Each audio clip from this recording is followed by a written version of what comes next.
aura eu du boulot ce soir, Gabriel Aignan, il peut se féliciter, tout s'est très bien passé. Et pour l'instant, ces élèves ont eu plutôt de bonnes fortunes.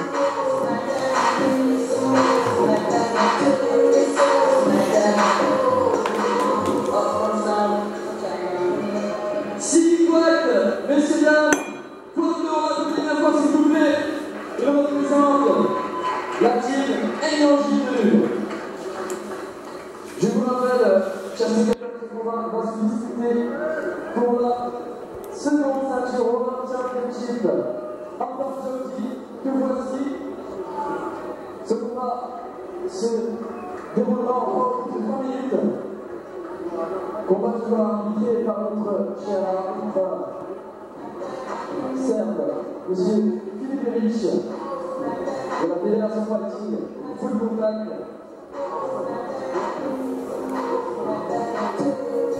Allez, attendez le combat, s'il vous plaît. Et c'est vrai qu'il a été bon cet arbitre, globalement, dans cette soirée. Mais bon, il a eu peu à intervenir. Tout était très propre. Jusqu'aux filles qui se sont autodisciplinées, elles.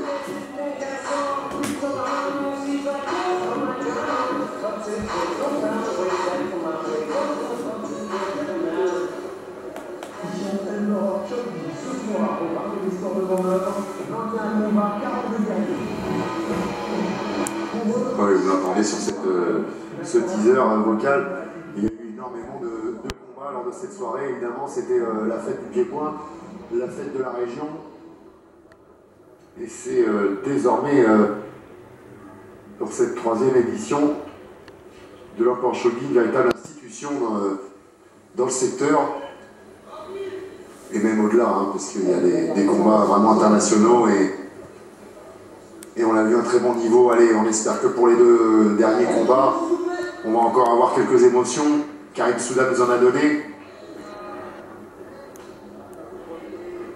Dans le pénultième affrontement, c'est désormais le pénultième.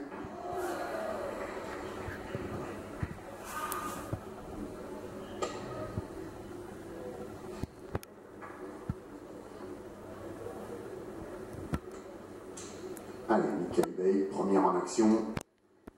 Il en fallait bien un. C'est lui qui a pris le centre du ring. Alors, vous avez bien vu, j'allais vous dire qu'à la domicile, Sylvie n'allait certainement pas le lui laisser bien longtemps.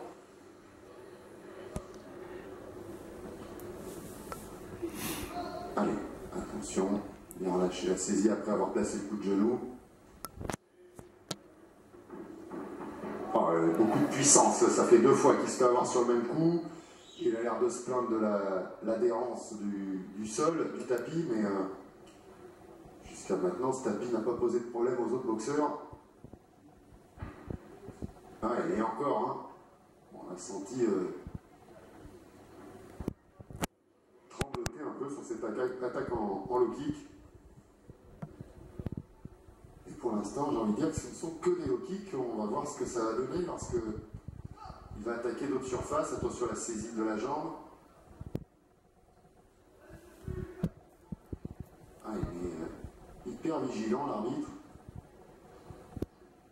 Et je vous le disais, pour l'instant, il a réussi à bien se faire respecter au cours de cette soirée. Et s'il nous est arrivé dans des réunions d'assister à une pluie d'avertissements, pour l'instant, les simples remontrants seront suffis. Ça prouve aussi que les combattants sont quand même bien préparés. Travaille beaucoup sur le compte. Pour l'instant, Sylvie, allez, 3 fois.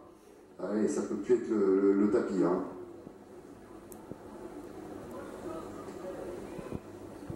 Allez, bon, le kick envoyé également par Michael Bay sur la jambe avant. Malheureusement pour lui, ça n'a pas eu d'effet, en tout cas pas d'effet visible. Mais il ne faut pas se démotiver, il faut poursuivre. Voilà, bon coup de genou en attaque.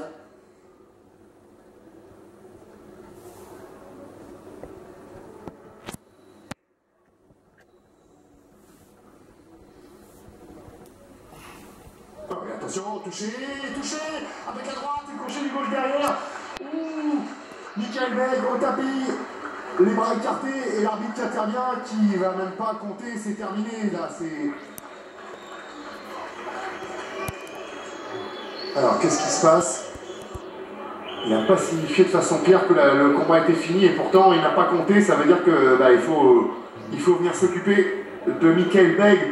Oh, j'espère qu'on va le revoir en ralenti. L'enchaînement, oui, comme le signifie Gabriel Aignon, même si on ne peut pas forcément sauter de joie tout de suite dans son coin parce qu'on va respecter évidemment l'inquiétude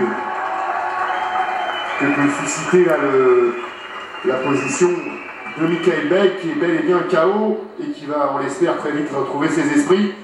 Et l'arbitre n'a pas pris la peine de compter parce qu'effectivement il était plus du tout là. Touché à 2 reprises. Le premier coup l'avait déjà mis un peu dans le jus et le dernier a achevé. Voilà, le crochet du droit à la tempe et ensuite le crochet du gauche, pointe du menton. Ah oui, on voit les yeux, il n'y était pas du tout, on l'a vu. Alors, sur ce ralenti et sous cet angle, on voit que l'arbitre s'apprête à intervenir après le premier coup à la tempe, qui nécessitait déjà, vu l'attitude de Michael Begg, qu'on effectue un compte qui aura peut-être pu le sauver parce qu'il aurait retrouvé peut-être ses esprits au cours de celui-ci. Malheureusement, l'arbitre a tardé légèrement à intervenir, ce qui a permis à Sidi de placer ce crochet du gauche fatal. Et il a besoin encore de récupérer lourd KO. Alors, qu'est-ce qui se passe? Est-ce que l'arbitre est en train de lui faire le reproche et lui retirer un point? Alors, s'il lui retire un point, ça veut dire que le combat n'est pas fini. Et si le combat n'est pas fini, ça veut dire qu'on va renvoyer Michael Begg là à l'affrontement. Ça paraît quand même aussi risqué que peu probable.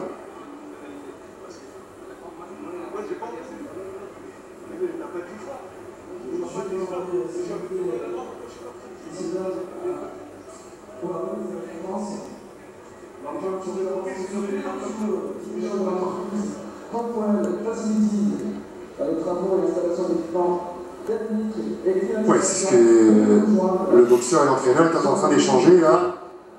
Effectivement, l'arbitre vient de faire le reproche à Sidi de ne pas avoir arrêté après le premier coup. Visiblement, il aurait dit break. Un break que malheureusement le combattant en short noir n'a pas entendu. Et comme le dit Gabriel Aignon, c'est vrai qu'il aurait dû s'interposer entre les deux. Dans le feu de l'action comme ça, c'est quand même assez compliqué d'entendre un break. Surtout quand on voit que son adversaire est en train de céder. On n'a qu'une envie évidemment par instinct, c'est d'en finir. Il n'était pas au sol, il n'avait pas mis un genou ni un gant à terre. Alors, c'est malheureux évidemment pour Michael Begg. Encore une fois, peut-être qu'un compte de l'arbitre lui aurait permis de survivre et éventuellement de s'en sortir. On ne le saura pas. On ne peut pas non plus faire trop de reproches à Sidi qui a poursuivi son enchaînement et finalement, alors que je le félicitais sur le travail effectué au cours de la soirée, le défaut est peut-être venu quand même de monsieur l'arbitre qui a tardé très légèrement à s'interposer.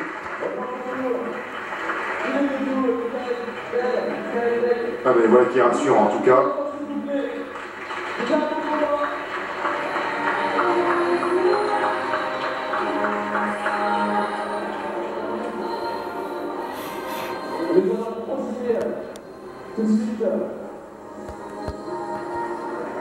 Ouais, et du coup, ça donne un peu un goût amer à cette victoire.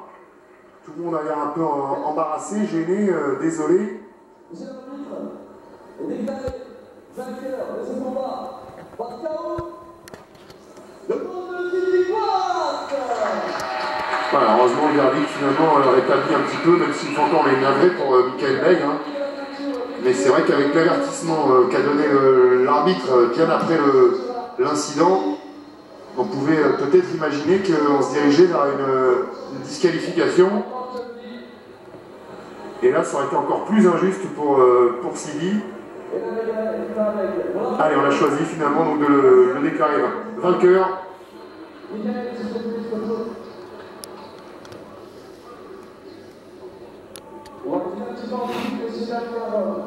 Et beau joueur, Michael Beck pose pour la photo. On va faire une petite pause. Allez, 13 minutes.